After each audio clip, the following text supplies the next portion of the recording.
Okay. Gagawa tayo ngayon ng Wi-Fi para sa ating mga client. Ito ang ituturo ko sa inyo kung paano gumawa ng Wi-Fi code para sa nagpa-plan ng mga client natin. Wala pa akong internet, hindi pa nagko-connect. Unang-una, punta tayo sa administrator ng ating Pisupy dashboard.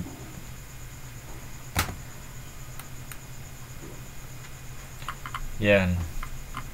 Pag nandito na tayo sa Pisupy dashboard, ay unang-unang gagawin natin ay punta tayo dito sa tab na Wi-Fi. Click natin yan. Tapos dito sa Wi-Fi na tab uli. Pag nandito na tayo, buburahin ko muna itong nagawa ko kanina. Pag nandito na tayo sa Wi-Fi tickets, ito yung i-click natin, yung plus time. Okay. Unang-una, ita-type natin dito sa days. Halimbawa, kung gagawa ka ng 3 araw lang ibibigay mo sa client mo, 3 lang yung ilalagay mo. Pag 7, 7 araw, yan ang ilalagay mo.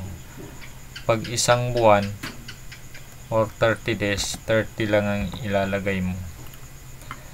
Iwan mo na lang yung hours ng 0, minute 0, tapos sa quantity, kung ano yung dami ng gagawin mong Wi-Fi tickets. Halimbawa, 2, 3. Pero sa video na to, ang ilalagay natin lang ay sample lang naman, 1. Tapos amount, kung ano yung halimbawa, kung dito sa days, 3 days lang ang ilalagay mo, halimbawa, tapos magbigay ka ng amount 50, yan ang ilalagay mo sa amount. Halimbawa naman, pag 1 buwan, 30 days, 30 ang ilalagay mo. Tapos sa amount, kung halimbawa ang bigay mo sa client mo 150 lang ang ilalagay mo. Kung 300, 300, yan ang ilalagay. Dito naman sa speed, regarding sa speed, ang ilalagay mo dito, halimbawa 1 Mbps 1000 lang. Pag 2 Mbps 2,000, sa upload 2,000 din. Pero yung medyo mabilis 3,000 or 3 Mbps. Tapos number of client, 1 lang. Kasi 1 lang ang gagawin mo. Kung 3 yung client mo, 3 yung lalagay mo dito. Tapos dito, allow pause. Pag gagawa tayo ng Wi-Fi ticket or voucher, ang ilalagay na dapat hindi naka-pause, continuous, no. Diyan, no. Tapos allow Wi-Fi conversion, dapat no, ito lahat. Tapos save mo na. Okay. Ganun lang kasimple. Ito, yung batch, yung code, ito. Pass, walang pass yan. Amount, 300. Time data, 30 days. Yung speed niya, 3,000 yung nilagay natin. 3 Mbps. Client, 1 lang.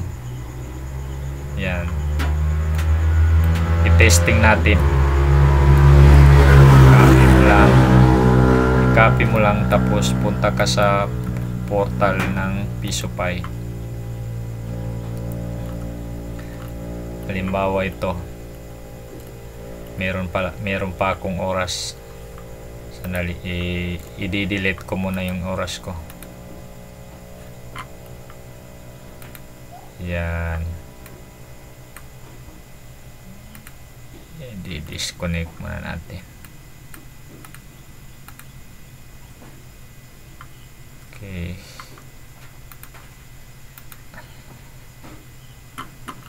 Okay, wala na. Dito, ilagay mo lang dito sa YPass code. Ito mo lang ilagay. Tapos click enter.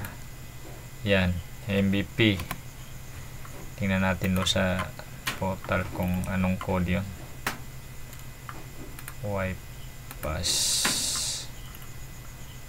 MPBB1.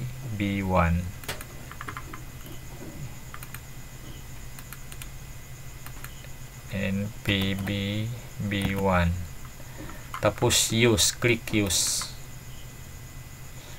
You have been connected successfully. 29 days ang nakalagay. Speed.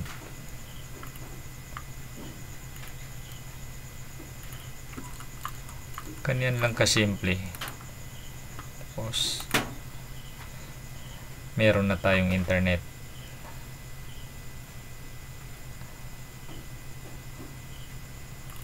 Okay. Yun lang po. Salamat.